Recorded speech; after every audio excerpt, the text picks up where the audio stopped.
The SR1911 from Ruger is a really good 1911 for the money, and the market response to it over the past 8 years is evidence of that. But is their lightweight Commander version in 45 and 9 just a gimmicky aluminum alternative, or have they actually taken a good gun and made it great? After 2 years of shooting and carrying mine, I think I've got an answer for you. Ruger introduced the original SR1911 in 2011, celebrating the 100th anniversary of John Browning's design. The SR1911 is a Series 70 1911 with some notable improvements, including a titanium firing pin, an integral plunger tube that can't shake loose, and an oversized beaver-tailed grip safety, just to name a few. Ruger also went the extra mile by machining the barrel and bushing simultaneously from the same ordnance-grade stock, the result being a very accurate pistol. A picky eye might notice the laser-engraved Ruger logo and see that as a cost-saving measure. Yep, that's what it is. There are other choices Ruger made that will keep the SR1911 from winning beauty contests, but so what? You can have these guns for a street price of around $700 and up, depending on the variety, which is outstanding if it works. Spoiler alert, it does. For the past 8 years, Ruger's 1911 has proven itself as a reliable gun that's ready to go to work, but isn't overdressed for the job. This lightweight Commander version of the SR1911 hit the market in January 2015, sporting a black anodized aluminum frame and skeletonized aluminum trigger. A lightweight framed 1911 wasn't a Ruger innovation, but once again, they made notable improvements to the concept.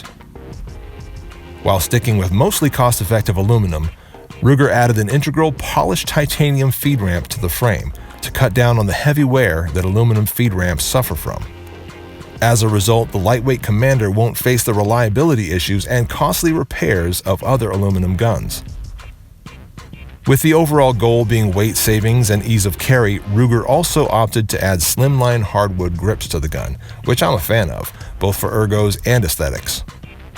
This 45 ACP version of the SR1911 LC sold so well that Ruger followed it up with a 9mm chambering the next year.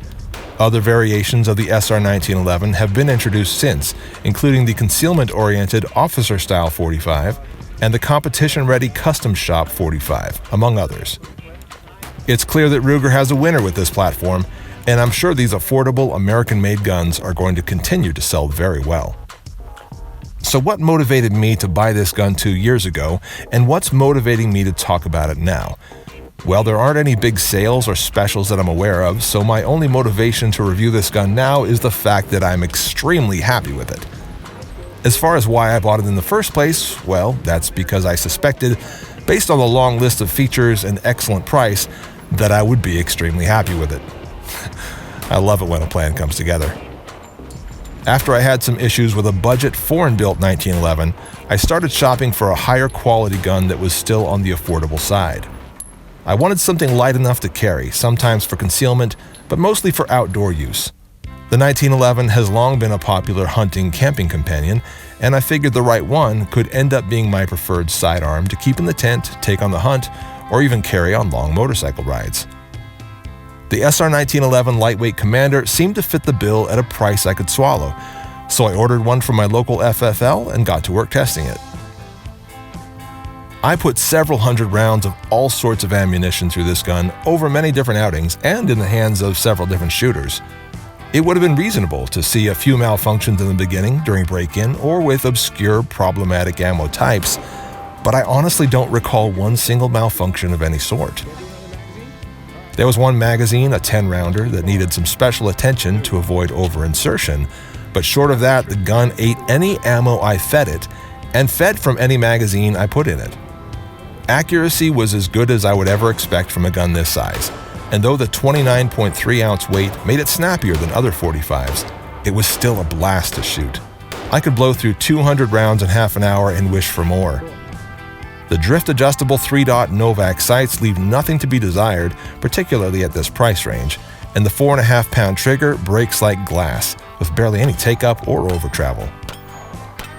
Classic 1911 ergonomics are only enhanced by features like the oversized beaver tail grip safety, the extended thumb safety, the rear grip checkering, and the extended slide stop lever.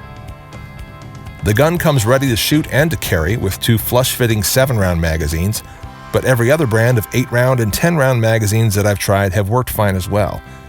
In regards to holsters and aftermarket parts, the Lightweight Commander is as standard and compatible as 1911s get. I've tried a small handful of OWB leather and Kydex holsters, as well as the awesome Scout chest rig by Northwest Retention Systems. That's a great one for hiking and motorcycling, by the way. In all of the shooting and carrying I did with this gun, I only noticed one thing I didn't like. The grip safety rattles. Why does the grip safety rattle? While this hasn't presented a safety issue, I could never get the trigger to trip while rattling it, it was still really annoying. Of course, all one has to do is adjust the sear spring. And voila, no more rattle. A loose grip safety is a common issue with 1911s, and it's an easy fix as well. The Ruger SR 1911 Lightweight Commander is definitely a good 1911, but I kind of think it's more than that. I think it might be great. Ruger's original SR 1911 honors the classic 1911 design while sprinkling in big improvements that you barely notice at first blush. At the same time, it cuts just the right amount of aesthetic corners to make this USA-made gun really affordable. After that accomplishment, which wasn't a small deal, they shrunk the gun just enough and shaved off almost 10 ounces with the Lightweight Commander, which is an extremely practical carry piece that is still really affordable. But is an affordable, practical gun a great thing? In my book, yes, definitely. I think the black anodized frame and stainless steel slide contrast beautifully, especially with the hardwood grips. This is a really good-looking, high-quality gun in my opinion, but will high-end 1911 collectors and aficionados notice it? Probably not, which makes sense, because there's absolutely nothing precious about it. Your friends won't turn green with envy when they see it, and you won't feel like you found the Holy Grail when you hold it. This is a pistol that wants to be carried and shot, that doesn't mind being scratched and won't complain if it's dropped. It's a 1911 that none of your kids will ask you to will to them, but all of them will remember enjoying. After 2 years of shooting and carrying this gun, my final thoughts on it can be summed up with this. Yeah, dude, that's a good 45. And I'd buy it again in a heartbeat. Thanks for watching.